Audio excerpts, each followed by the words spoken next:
আসসালামু আলাইকুম রহমতুল্লাহি বারাকাতু। আশা করাম সকল ভালো আছো। সবাই মায়ের রমজানের শুভেচ্ছা। তো অনেক হইতা পারেন যে আজকে ছাতি লইয়া এখানে বন্ধু ছাতা তুইয়া শরীরটা বেশি ভালো নাই আর এর লাগে ছাতি লইয়া আইছি বন্ধু। পাশাপাশি আমার দুলাই দুঃখ আমার সাথ দিবার লাগে আইছি। বিষয় হইল কি আরি দেখাইন টমেটো সোনার হরিণ এক সময় 200 টাকা কেজি 150 টাকা কেজি টমেটো গাছ লাগাইছিলাম, যাও লাগাইছি মনে হয় 50-60টা গাছ লাগাইছি, সর্বোচ্চ 100 গাছ লাগাইছি। আজকে 1 মাস ধরে টমেটো খাইলাম, পুরা রমজান মাস থেকে টমেটো খাইলাম, আরো একটা খাইলাম, আরো দৌকা চাই এক গাছও মিনিমাম 10 কেজি করে আইছে টমেটো দেখছই নি। এটাও যে কৃষক আমরা রাত জাদু আছে বুঝতে হইবা।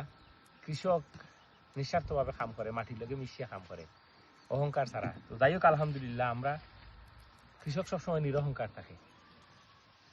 আর ও তো আমরা আজকে টমেটো ফারলাম, টমেটো ফাঁকনা দেখিয়া গড় বইয়া থাকতাম পারছি না, আইরাম আটি আটি। তো দুলাভাই কইরা চলো আমিও যাইব, আর আমার সাথ দিবার লাগে আইসই। তো সব মিলাইয়া ও দৌকা কিরা ফাঁকছে টমেটো দেখেন। টমেটো দেখিয়া মনটা জুড়াই গেছে।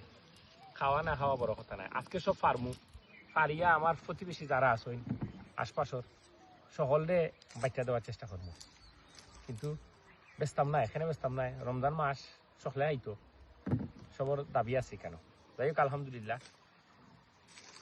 সব ভালো থাকুকা, দেখতে থাকুকা। যদি ভিডিওটা ভালো লাগে আর আমরা সমর্থন করেন অবশ্যই, তো অবশ্যই একটা লাইক কমেন্ট শেয়ার দিবা। তো পর্যন্ত আমরা লগে থাকুকা, দেখো ইনশাআল্লাহ আগামীতে ভালো কোনো ভিডিও নিয়ে ভালো কোনো জায়গা। আসসালামু আলাইকুম রহমতুল্লাহি বারাকাতুহু। কোন করছত নিবি?